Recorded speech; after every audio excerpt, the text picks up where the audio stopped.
suffering from selective amnesia. Nigeria is blessed with abundance of human and natural resources, very intelligent people, very strong, diligent workforce. Yet, one issue continues like a recurring decimal, and that is what is dominating national discourse, and that is insecurity. Almost every week, if not every day, we get reports about kidnapping, terrorism, banditry, loss of lives, and so many atrocities and maladies in our society. We hear about all this and we wonder why families have to be living in fear. To travel on the roads becomes something that gives one palpitating heart. People cannot do businesses comfortably. People sleep in houses with one eye closed because they don't know what will happen in the night. And these are the things that are pervading in the land. Where we are still struggling about what happened in Oyo State, the schools that were invaded, and children, even toddlers, were kidnapped, as well as the teachers, the handlers of these children.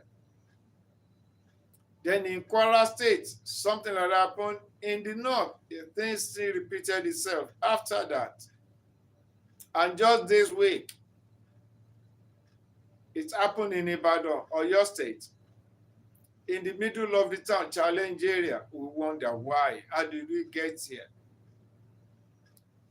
In this modern age, with all these modern facilities for tracking, for monitoring, why is the question we ask. So then we ask the question, our leaders, our security officials, have they not learned anything from these things in the past? Why is this thing recurring like a recurring decimal? Every day we hear about what they say, we condemn this. We don't want to hear that you are on top of the matter. You have to be proactive, not reactive.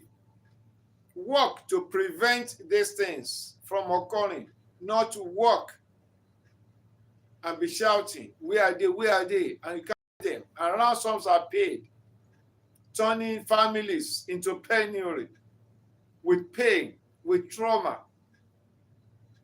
As many are living in it now. So what gives is Nigeria suffering from selective amnesia. After the thing has happened, we seem to relapse and say, I say life goes as normal. And that was demonstrated by our leaders in the land. All they are looking at now is election coming 2027. They are busy campaigning, doing party primaries. What about the people you are to lead? Why were you in the office?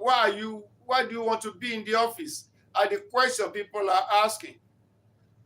And they now try to numb the senses of the people, to deplete the sensitivity of the mind of the people by offering them peanuts, giving them maybe 5,000 naira with a bag of rice, with packaged rice, and some other useless incentives. Like someone was asking, when kidnappers come, do they ask you for a bag of rice or 5,000 naira? No. And they now have the effrontery to say now they want to discuss with government officials, to name government officials. Can you just imagine? In a sovereign land with standard security agencies, we have the military, we have the police, we have the civil defense, and so many. We have vigilantes. And in spite of all this, This is so we say, are we suffering from selective amnesia? So these old things keep recurring. Then we ask, why is security worsening in the land? Thank you for reflecting with me, people.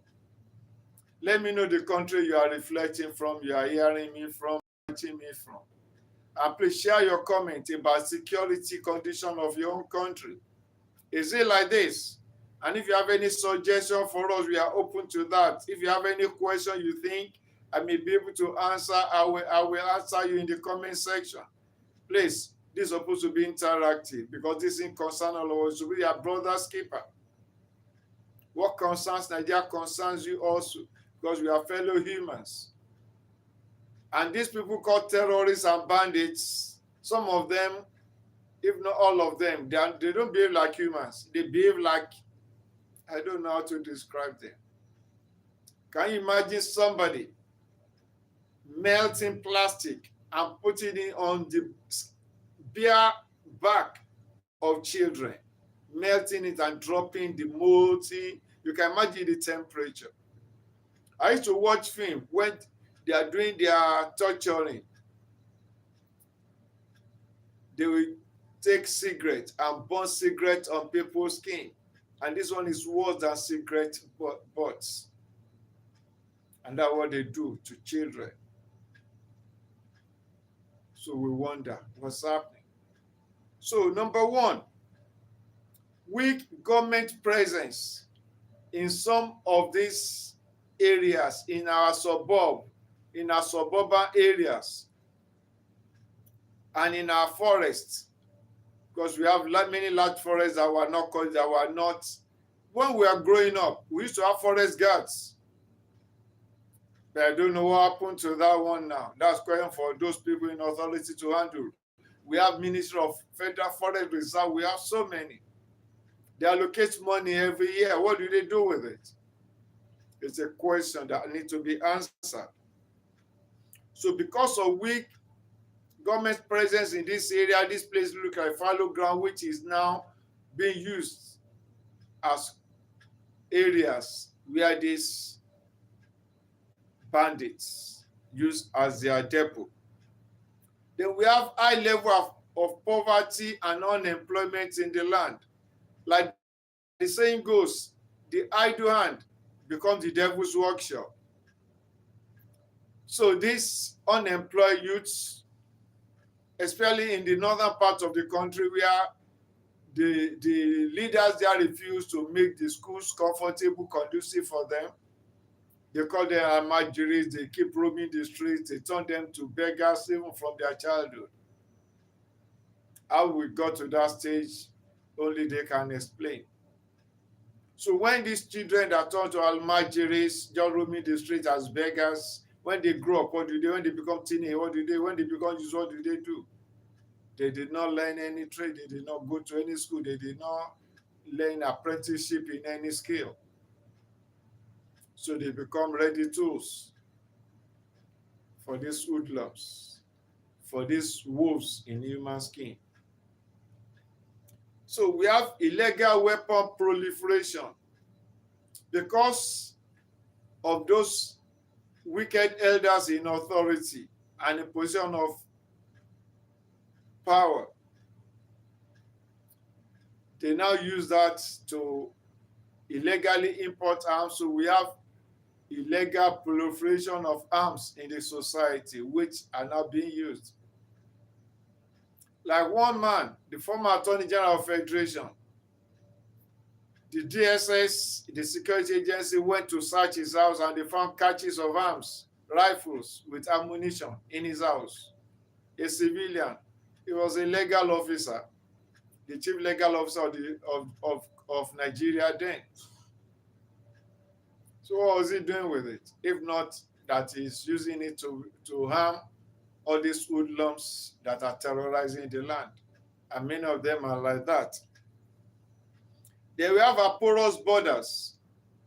Sometimes they claim that these people are not Nigeria. They come from neighboring countries into Nigeria. They were imported by some of these politicians to call destabilization. in the political situation of the country so that they could gain added advantage.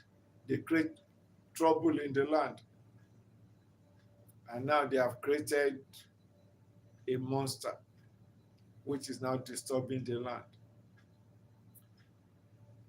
So the question is, we also have high level of corruption in high places in the land, and people that are cooperating with them to disturb the land because of their pecuniary gains. They now ask for ransom in millions. And when you look at these boys, you see that they are just tools in the hand of these wicked leaders in the land. Then we have a slow justice system, even for the few that are caught and brought to the court. The case will keep dragging on. And they came up with something called amnesty for some of them, bringing them back to society. So it has been a gory story. So the question is, why is technology not solving it? Why didn't we hear about drones that can and aerial surveillance? Why are we not using that? Was the work of our different intelligence agencies in the land? Are they not functioning? What are their challenges? So apart from the intelligence and the technology, the way the agencies collaborate is also very important. So we need to work on that. We need political commitment, and that is very much lacking in the land. The political commitment to get of these things. Why? Because a good number of those politicians in the land are benefiting sickeningly from this trouble in the land. Well, some people talk about inadequate funding, but we hear that billions of naira, millions and billions of dollars are being allocated annually for security, for procurement of necessary and adequate infrastructures. But you now hear that some of these things are lacking for the personnel to use. So there's a big question mark in that. Then their communication system. See, also have big question mark. What is the network of their communication? Do they have effective, modern, up-to-date super tracking system? Do we have effective coordination among the various agencies in the land? These are questions that need to be answered. The intelligence gathering, is it very reliable? Is it very functional? Is it dependable? So those are some of the questions. So what are the practical steps that can be taken now to awaken us, both citizens and those in the position of leadership in the land? Let all the operations be effective based on very credible intelligence reports. We don't just work. Some of this that's happening is to maybe cause anger in the land and make people to just act on emotion, but this is not an emotional case. We have to attend to it with high level of intelligence. So it has to be done tactically. It's search and destroy.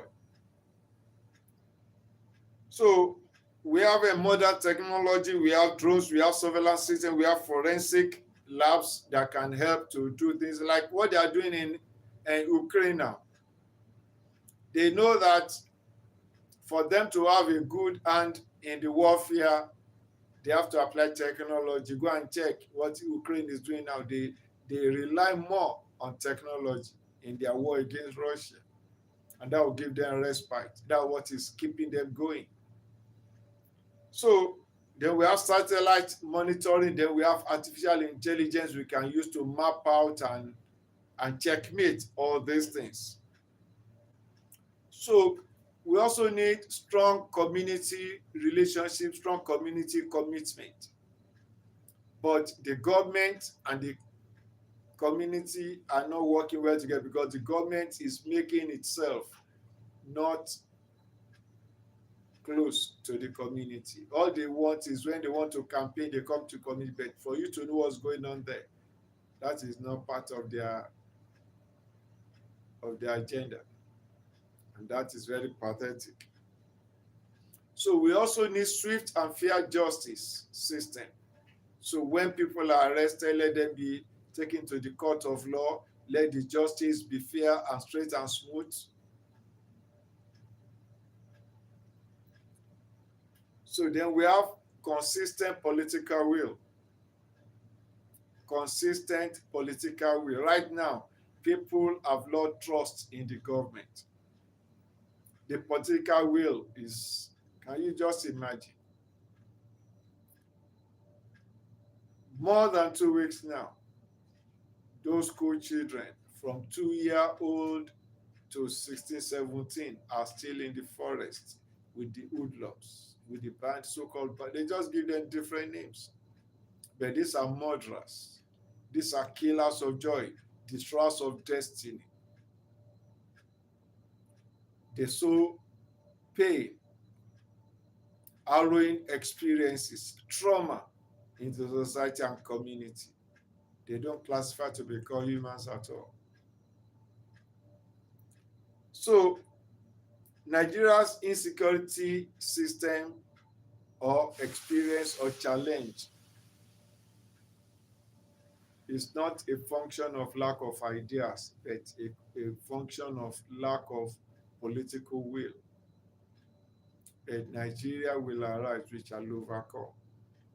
So please let me have your comments, your advice for the nation. I'm a guardian counselor by training, and the focus of this channel is personal growth and development, personal joy, personal peace, things that enhance your well-being, mental wellness. And this thing that's happening in Nigeria is traumatic. It challenges every normal person's sensibility and sense of well-being. And that's why steps have to be taken to let you know. I will close with this statement by James Ngugi Watyong in his book, Weep Not Child. He says, "Weep not, child, weep not, my darling. With these kisses, let me dry your tears. The raging cloud will not be raging for long. They will not long possess the sky. So, children of the land, have faith in God. This thing will pass. Wicked and the wicked and wickedness shall not take over the land. Justice will prevail. You will smile, you will dance, you will rejoice, because God will fight for you. He will raise up people like Gideon, people like Samson, people like David, just rulers in the land. God bless you.